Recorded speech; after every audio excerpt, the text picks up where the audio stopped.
Right, hello and welcome to our Silent Hill 2 Born from a Wish talkie, where we get to talk to the player. I am Peter. This is Michaela from Studious Octopus. Oh, from Studious Octopus? That's not fair. Well, I'm going to go back. I'm going to do a retcon. This is Peter from Peter Reviews, a popular website about reviews by Peter. Michaela from Studious Octopus. I'm Scott, and I'm not internet famous. I'm not internet famous anyway. No, we're not. We do Let's Plays, though. They're quite good. I think quite a few people watched the last... Anyway. Let's get on with it. We've just played Born from a Wish, and so we thought we'd talk to the player about it. But we've done this before, haven't we? Unfortunately. What time's this one? The third one? Is it? I thought it was the second. No, I think this is just the second. It's just we had a lot of false starts with Silent Hill 2, so... Which was a shame, but we got there in the end. Yeah, we ran out of disk space. Of all things. Because we were using the full colour mode of Fraps, which uses up a lot of space. And so I've replaced the hard drive, and we've recorded in the lower setting now, because we can. Because the reason we were doing full colour was because of the particular program we were using, but we swapped it out for something else. So, I suppose, let's start with an overall, what did you think of it? It was quite an entertaining little scenario, I thought. A bit overdone in some parts. Again, with the oppressive atmosphere caused by that jarring music whenever enemies are on screen, but I think that's just a Silent Hill thing. That's what it's for. Yeah, but I think in this scenario it didn't really add to the game. No, I guess not. This entire section could have been done without enemies, as far as I'm concerned. Yeah, I was saying that actually as you were playing that the whole thing doesn't actually have any necessary fights, whereas Silent Hill 2 forces you to fight things occasionally, even if there is a peaceable outcome at the end.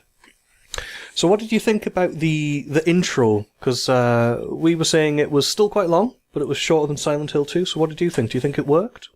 The intro was fairly straightforward. I didn't really leave any hints as to what was going on, but I didn't think it needed to. It was just her contemplating suicide. Do I fight? I was saying when we were playing as well that it all kind of mirrors Silent Hill 2. So you got the whole looking into the mirror and being all introspective, which is interesting. And then later on following the blood.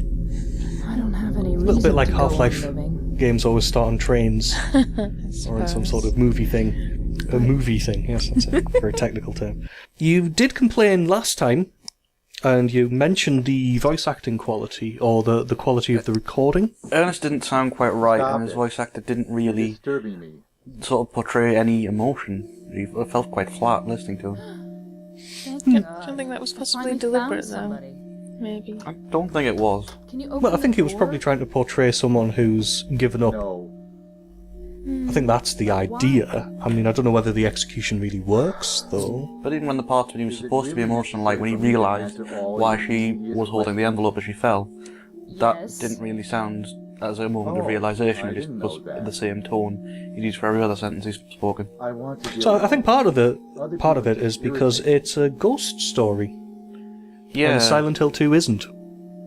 I just want to see another human face. So perhaps that has an effect on it. Do you know what's So I thought I'd gotten out of exploring mansions when I finished Resident Evil 1. There's no one here. Well, I suppose the voice acting in Resident Evil 1 is a lot worse, though. Maybe it was a homage to What is it? Resident Evil 1. What is it? They didn't say what is What it. is in it, this? no. What is this? What is it? Is Blood. this Chris's What is blood? this? Etc. Wow. Are you What a hopelessly mansion. insane? Both of us hopelessly insane. That's who's useful. insane, Or do you mean as in our Maria and our Ernest? exactly. Crazy. Yeah, well, it's a riff on... Because they say that in the game. Ernest goes, or perhaps we're insane. And both of us hopelessly insane. This town. He sounds like an insane man. Because, well, I think that's part of the question of the scenario. Is it just... Are you figments of the town, or are you real people? Or are you just mad? Wasn't that somewhat covered in the main game with Maria? To an extent, yeah. I mean, she alive! dies and gets Maria, better I several thought that thing times. which killed is you. A Are you bit hurt suspicious. Not at all, Same so. as she's sort of someone else, but then she, in the Maria scenario that we were just playing, she then sort of remembers James, which she shouldn't really. Yeah, she sort of has an idea of what's going on. Well, She doesn't want to realise it because it's not very good. wonder how it would have changed the game if she did shoot herself. I do like the ambiguity of she gets told that James is a bad man, and then it says, "Oh, when he's coming to visit," and she goes, "Because he's kind." So it's almost like she's a test to see if he is or not, to sort of decide his fate. So I think it's interesting in some respects, but whether or not it works is, I suppose, up to whoever's playing it. The dialogue in that particular cutscene was a bit suspicious, as it seemed to be non sequitur after non sequitur, but it kind of made sense in context. Yeah. It's kind. We've got the next question. Not so much question as the mansion. Muhahahaha. Don't go in the haunted mansion. I'm assuming, what did you think of it? The look of it? Because it's the a atmosphere? brand new location. And it's very film-like. It's very haunted mansion, camera angles, I quite spider liked webs. the scenery in the backgrounds. It was rather well done, all the little bits and bobs in the mansion. Very Like, detailed. it wasn't just a room with a table and let's reuse this table model for each table we come across. The only bit that stood out was the windows and the painted-on background. Yeah, we did mention while you were playing, actually, that it feels very much like a lot of contemporary games, games contemporary with it, rather, were just big empty rooms. And Silent Hill 2 gets the clutter right. Because real lived-in places have clutter. It's why Deus Ex Human Revolution has so many boxes. I don't think anyone's got anything to add to that. It's quite amusing. Not really. I mentioned the camera angle. Should we go into that? Or had the same sort of yeah. signature weird ones from above, and Most of the from time I down. wasn't fighting the monsters, I was fighting the camera. There was that as well. Yes, it was sort of pointing that's, into the wallpaper.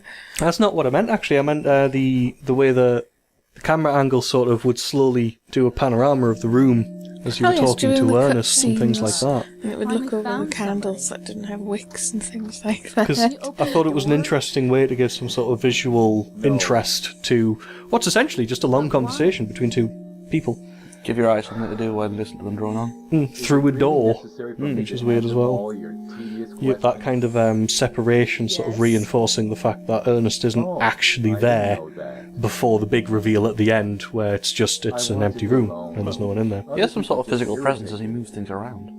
Yeah, that's the thing. He unlocks doors and he opens boxes, but he can't leave the house or the mansion. I did notice the present was on that you left it on the desk, and the next time you there it was gone. Yes, the next one is the communicating through the door, because yes, throughout the whole this scenario, the only person we see is Maria. Unlike in 2, where you've got 'cause Eddie and Laura and Lisa, She's- not Lisa, but Not in this one, anyway. She's so thankful to finally find another person, only to not actually be able to see them or touch them or any of that. I was thinking, is Maria that desperate that she goes up the locked doors and just knocks on them saying hello every time she comes up against a locked door?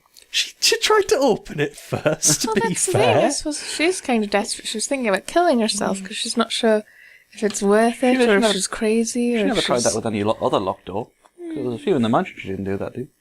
She knows which ones he's behind. So was there any kind of nostalgia with returning to the apartments, or was it too soon after Silent Hill 2?